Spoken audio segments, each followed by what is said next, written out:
Alright, so if you're new to this hobby, you've probably seen several of these budget DACs and dongles and wondered to yourself, do you really need to spend anything more than this? And honestly, I think that's a fair bit of question to ask to yourself. So in this video, we are going to talk about these ultra budget DACs and find out if they're really worth it.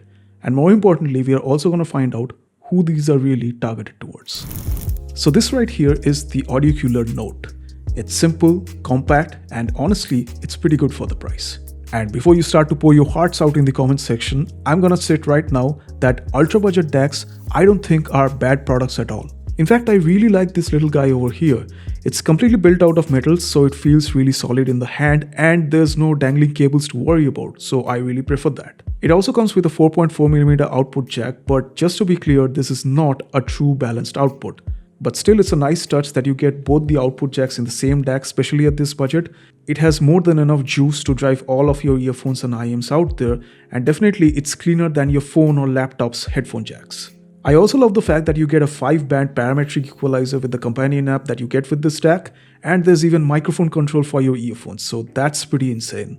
And to be fair, it's a pretty great feature to have in my opinion, because the EQ lets you adjust the settings and play around with the sound signatures to find out which preference you have towards the tuning. And honestly, it also does that without making you spend a lot of money.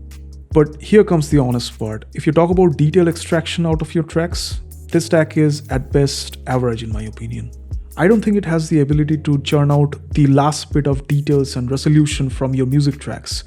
And that honestly becomes even more evident when you start listening to better iems in the segment.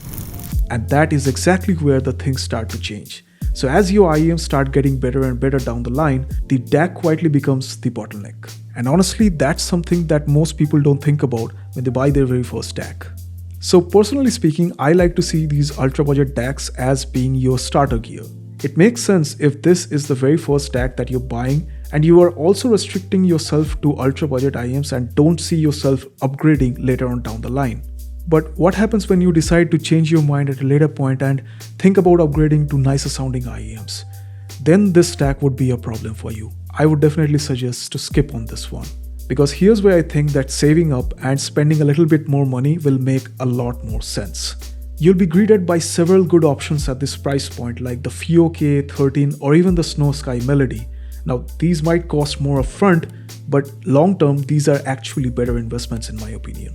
Why, you ask? Well, first of all, you get a lot more power headroom in these DACs, and that means that it's not just about iems and earphones anymore, but maybe you can also listen to some full-size headphones if your budget permits.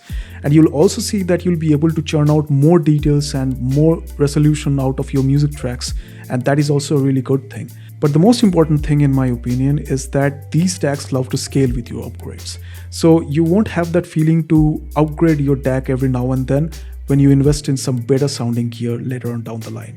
And one more thing that I want to be very clear about, I'm not saying that you need to go all the way up to something like my Cayenne RU7 that I have right here. This is an absolute overkill. It's not meant for everyone. It has been designed specially for nerds like me who love chasing after resolution and detail.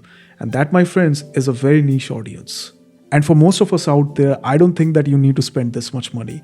A good mid-range dongle DAC should be able to give you 90% of the experience of my Cayenne RU7. The goal, I would say, is not to spend much, but I think the goal should be to spend smartly.